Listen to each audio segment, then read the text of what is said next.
Sebelum terjadi COVID, dunia ekonomi mengalami guncangan cukup besar di mana perilaku milenial dan zilenial yang saat ini usianya antara 10 sampai 23 tahunan, para teenager plus minus, dan kaum milenial yang usianya antara 23 sampai 40 tahunan mempunyai perilaku yang berbeda dengan generasi di atasnya, kaum generasi X dan baby boomer. Generasi milenial dan zilenial disebut generasi digital. Mereka ngacak-ngacak cara berbisnis kaum kolonial generasi di atas mereka. Generasi digital itu kejam. Mereka membunuh banyak hal. Yang dibunuh adalah apa yang generasi atasnya lakukan, mereka tidak lakukan lagi. Salah satunya yang dibunuh adalah perkantoran, jam kerja kantor, bentuk organisasi kantor dan usaha. Semua nggak seperti dulu lagi. Dunia bisnis terlalu formal, pakai absen misalnya, atau HRD-nya yang ketat, kecuali pabrik. Mereka nggak suka dan nggak mau melakukan itu. Pokoknya mereka mematikan dan merubah hal-hal yang disukai oleh orang tuanya. Misalnya lagi, perilaku suka traveling, juga suka bosenan, sehingga tempat tinggal sukanya pindah-pindah, kerjanya pindah-pindah, nggak baca buku tapi nonton, nggak baca koran tapi sosmed, nggak punya mobil tapi light asset yang dipakai atau sharing car dengan platform transportasi, suka nampang dan traveling belusukan paket murah meriah.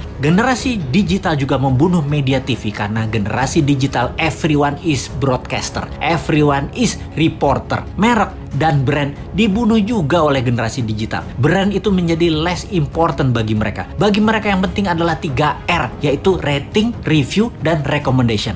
Lalu masuk masa COVID. Mendadak dunia bisnis menjadi harus digital. Tepatnya dipaksa menjadi digital. Dipaksa jualan lewat platform marketplace. Dipaksa jualan lewat iklan di sosmed. Dipaksa menggunakan gadget di tangan bisnisnya. Dunia UKM Indonesia tidak banyak yang siap. Tidak banyak yang paham. Dan dunia bisnis selama pandemi yang tidak janji kapan berakhirnya, kapan herd immunity-nya tercapai, tidak tahu kapan dunia terbebas dan menyelesaikan pandemi ini, maka dunia brick and mortar, dunia bisnis bata dan semen menjadi terancam. Apa saja dunia bata dan semen itu? Seperti gedung sekolah, tempat wisata, hotel, ruko, mall, perkantoran, crowd gather event seperti bioskop, konser, sport event, musik event, MICE, semua menjadi menggantung bisnisnya. Dibuka nggak terlalu untung, ditutup pasti rugi.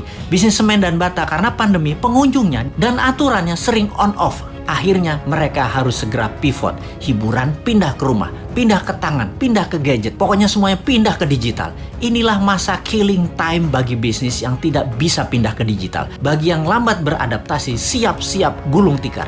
Catatan ya, COVID akan berada bersama kita selamanya. Pandemi biologi ini tidak akan selesai karena bisa saja bukan hanya virus ini mutan, namun virus lain lagi terjadi yang selama ini diam-diam saja lalu terancam dengan adanya vaksin, maka mereka kemudian melakukan mutasi. Flu bisa menjadi virus yang mematikan, bisa saja terjadi. Ebola, SARS, AIDS, semua bisa bermutasi dengan vaksin di tubuh manusia. Siapa yang tahu? Ini bukan nakut-nakuti, tetapi sebagai orang yang lama dilatih dengan threat analysis, maka melihat ancaman harus segila mungkin dan kita harus punya antisipasinya sekarang.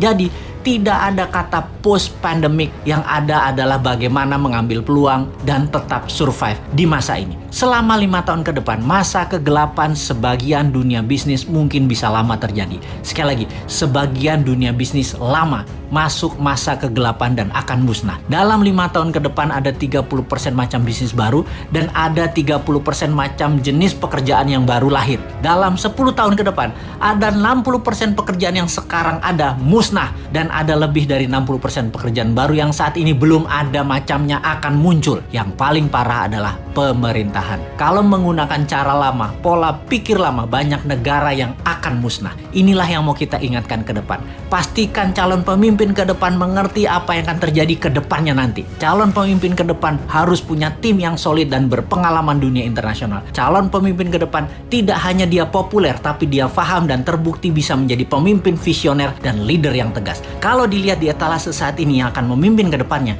masih banyak hal yang harus mereka buktikan. Seperti yang saat ini deh, ternyata di awalnya sangat bagus program kampanyenya, baik incumbent maupun penantangnya. Ketika keduanya bergabung dalam satu wadah, sama COVID aja keok. Sebelum COVID aja sesungguhnya sudah tren turunnya. Tambah COVID, jadi minus. Tambah lagi, kalau perang Tiongkok-Amerika jilid 2 terjadi, bengek bernegaranya pasti. Tambah fakta lain lagi, yaitu perang biologi pandemi ini berkepanjangan, kejet-kejet gejala stroke bernegaranya. Belum lagi, yang sejak 4 bulan yang lalu kita dengungkan, perang cuaca yang bisa membuat kelangkaan pangan terjadi.